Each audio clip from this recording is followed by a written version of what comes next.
Hello विद्यार्थी मित्रांनो, online क्लासेसमध्ये आपलं स्वागत आहे. मी प्राध्यापक डॉक्टर नानवटे, ज्ञानोपासक महाविद्यालय परभणी. आपण अभ्यासत आहोत BA सेकंड इयर इतिहास विषयातील paper Chhatrapati Shivaji and his times. आज क्लासमध्ये आपण अभ्यासणार आहोत शिवाजी राजे आणि मोगल संबंध या अंतर्गत मिर्झा राजे जयसिंगाची स्वारी, की जी स्वराज्यावर चालून आली होती. अर्थात स्वराज्यावर एका पाठोपाठ एक अशी अनेक संकटे चालून आली आणि शिवाजी राजे यांनी त्या सर्व संकटांना तोंड दिले.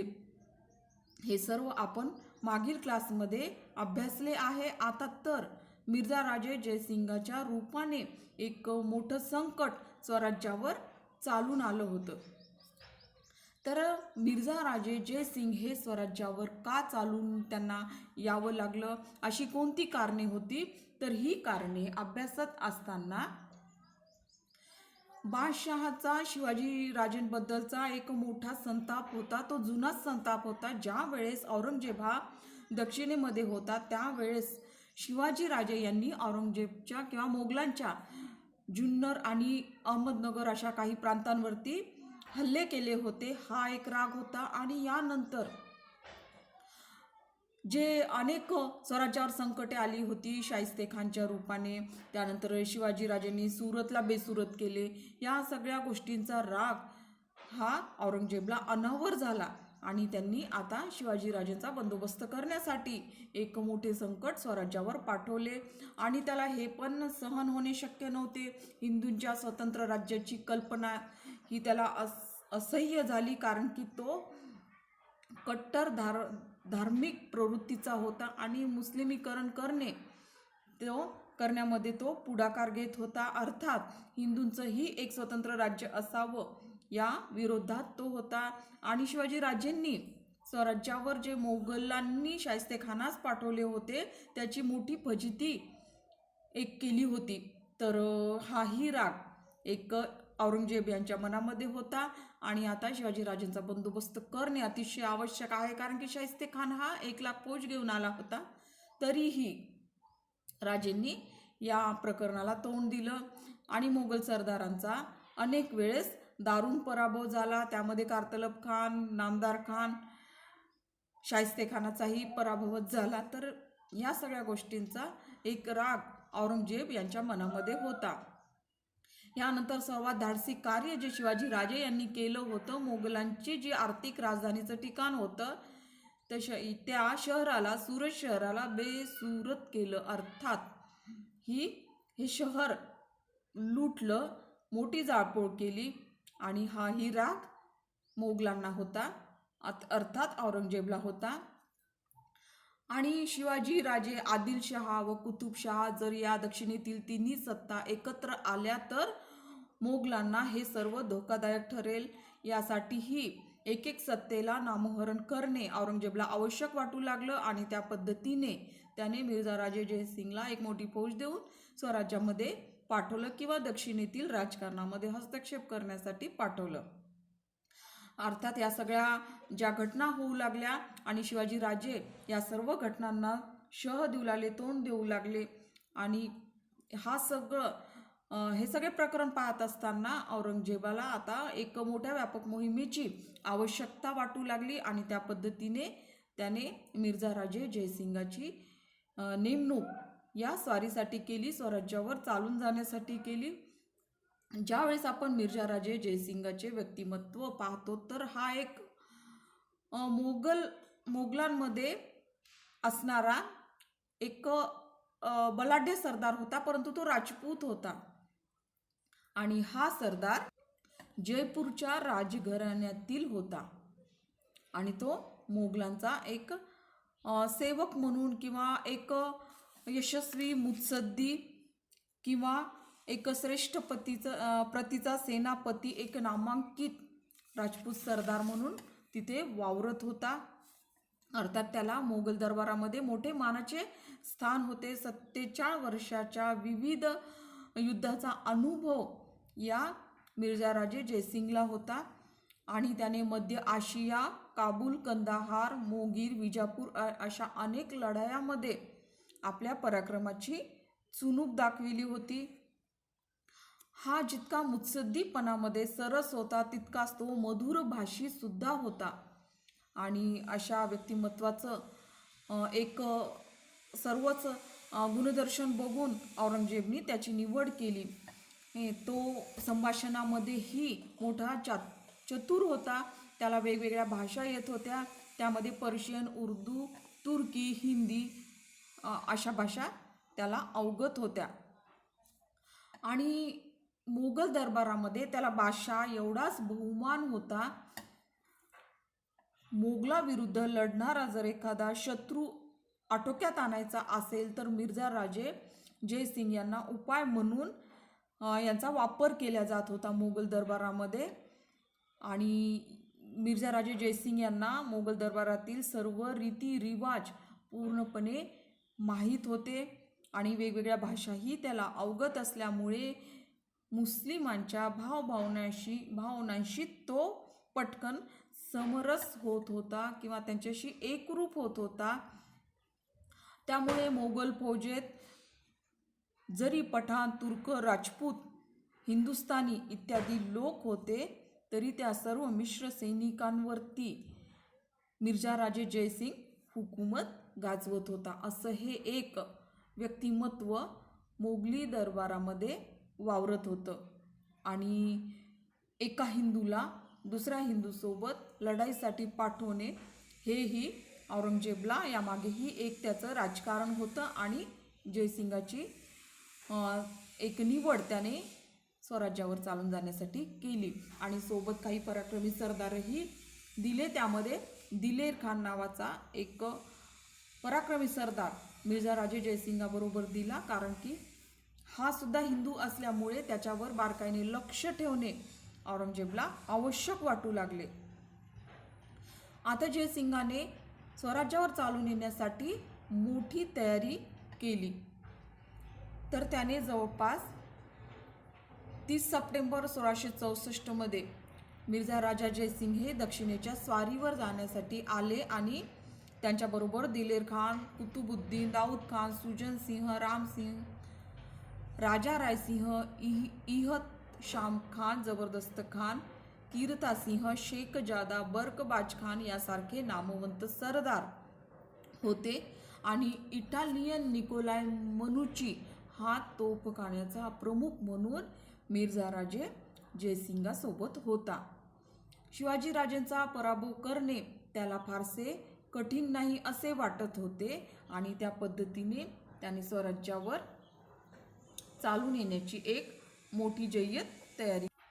आपली ही स्वारी यशस्वी करण्यासाठी मिर्झा राजे जयसिंगाने औरंगजेबाकडून काही मागण्या मान्य करून घेतल्या. त्यामध्ये दक्षिणेतील सुब्यातून जेवढे पैसे त्याला लागतील तेवढे खर्च करण्याची परवानगी मिळण्याबाबत, दक्षिणेतील मोगल किल्लेदारांनी मिर्झा राजे जयसिंगाचे जे काही हुकूम असतील ते मानावे.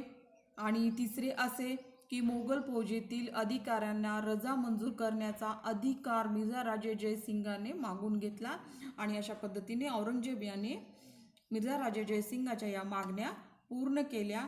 अर्थात अशा जय्यत तयारीनिशी मिर्झा राजे जयसिंग यांनी एक दक्षिणेच्या स्वारीचे संपूर्ण अधिकारच प्राप्त करून घेतले. आणि सोबत प्रचंड फौज, अद्ययावत शस्त्रास्त्रे आणि काही मातबर सरदार घेऊन तो 9 जानेवारी 1665 रोजी त्याने नर्मदा नदी ओलांडली. आणि पुढे दक्षिणेचा सुभेदार जो होता मुअज्जम याच्याशी चर्चा केली आणि पुण्याकडे त्याने प्रयाण केले. युद्धशास्त्रामध्ये पारंगत असलेल्या जयसिंगाने स्वराज्याची इत्थंभूत माहिती अगोदर मिळविली, स्वराज्याचे बारकावे लक्षात घेतले आणि त्या पद्धतीने आपल्या हालचाली सुरू केल्या. तर त्यामध्ये सर्वप्रथम त्याने जे जावळीचे मोरे होते आणि जव्हारचे राजे या सर्वांना आपल्या गटामध्ये ओढले. यानंतर आदिलशाह आणि मराठे यांच्यामध्ये सख्य होऊ नये म्हणून त्यांच्यामध्येही बारकाईने लक्ष ठेवले. आणि जे युरोपियन वखारी होत्या त्या वखारींवरही दबाव टाकला की जेणेकरून त्यांनी मराठ्यांना कोणत्याही प्रकारची मदत देऊ नये. यानंतर त्याने स्वराज्यामध्ये वेगवेगळ्या भागामध्ये नाकेबंदी केली, अर्थात एक कडेकोट बंदोबस्त जयसिंगांनी केला. आणि काहीच फक्त महत्त्वाचे किल्ले शिवाजी राजेंकडे होते. या सगळ्या गोष्टींचा अभ्यास जयसिंगाने करून आपले आक्रमक हालचाली सुरू केल्या की स्वराज्यातील प्रदेश बेचिराख करण्याचे त्याने एक आदेश दिले. आणि अशा पद्धतीने त्याने पुढचे पाऊल उचलले.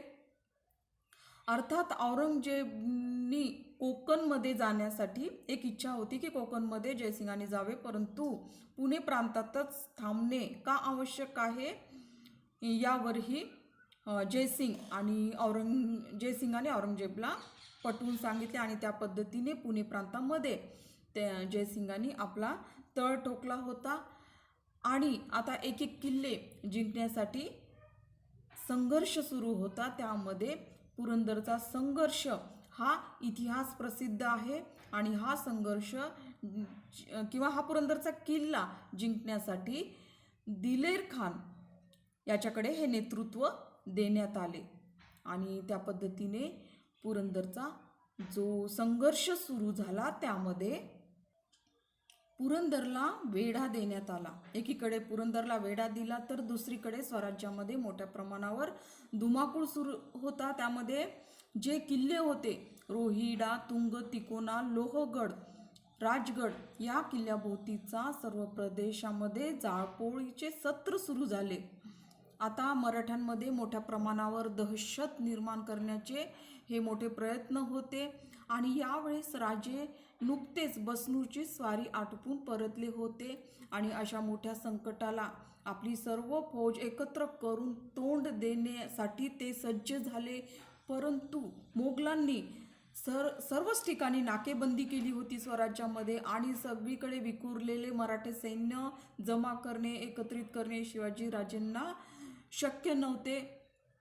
आणि अशा पद्धतीत एकीकडे पुरंदरचा संघर्ष सुरू होता. अर्थात स्वराज्याची सगळ्याच बाजूनी कोंडी झाली होती. आणि याची जाणीव शिवाजी राजेंना झाली.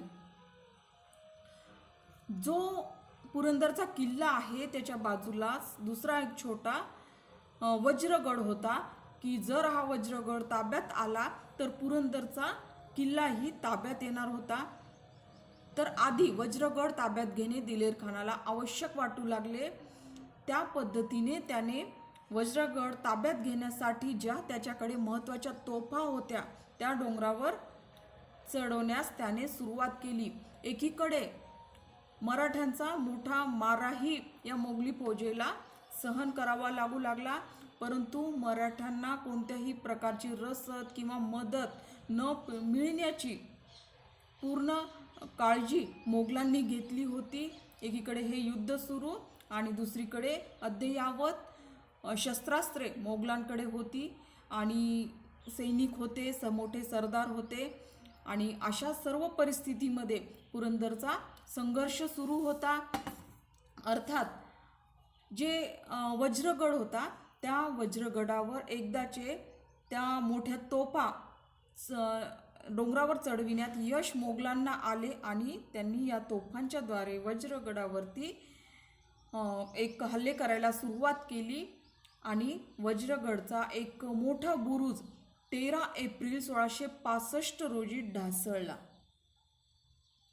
आणि कडवा प्रतिकार मराठ्यांकडून होऊनही शेवटी 14 एप्रिल 1665 रोजी वज्रगड मोगलांच्या ताब्यामध्ये गेला.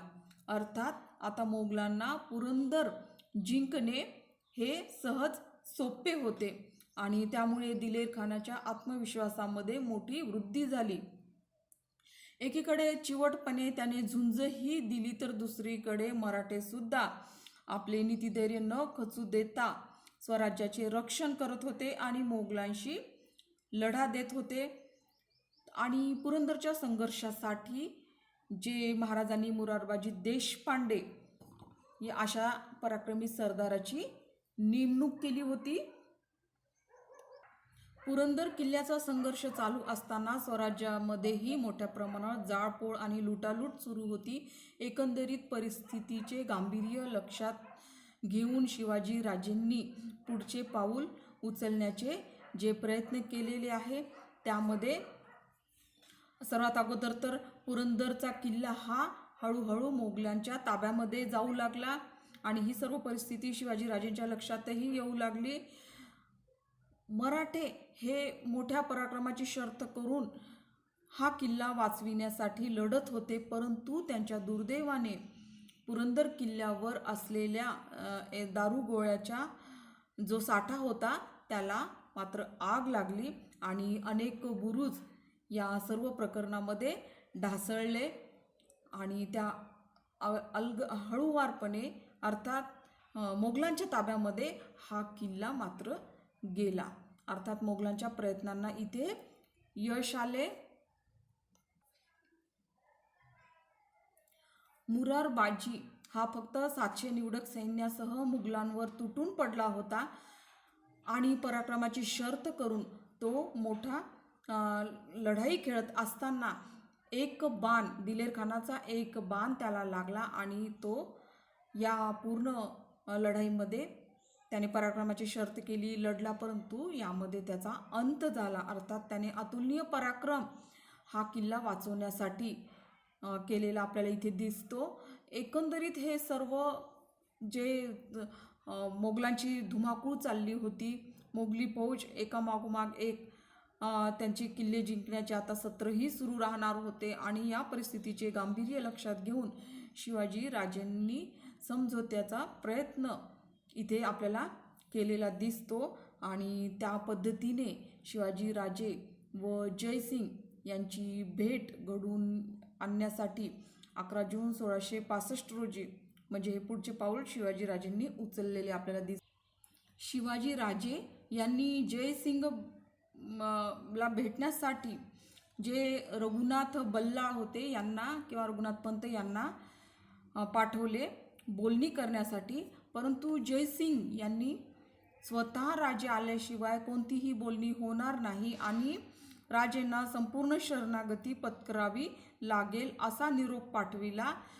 शेवटी जे धुमाकूळ चालू लागला स्वराज्यामध्ये, अर्थात एकंदरीत परिस्थितीचे गांभीर्य लक्षात घेऊन शिवाजी राजेंनाही नाईलाजास्तव सुरक्षिततेची हमी घेऊन जयसिंगाची भेट घेण्यासाठी पुढचे नियोजन करावे लागले, अर्थात जावे लागले. तर हा दिवस आहे 11 जून 1665. तर या भेटीमध्ये काय महत्त्वाच्या घडामोडी घडल्या हे आपण पुढील क्लासमध्ये अभ्यासणार आहोत. तर आज आपण इथेच थांबूया, परत पुढील क्लासमध्ये भेटूया. धन्यवाद.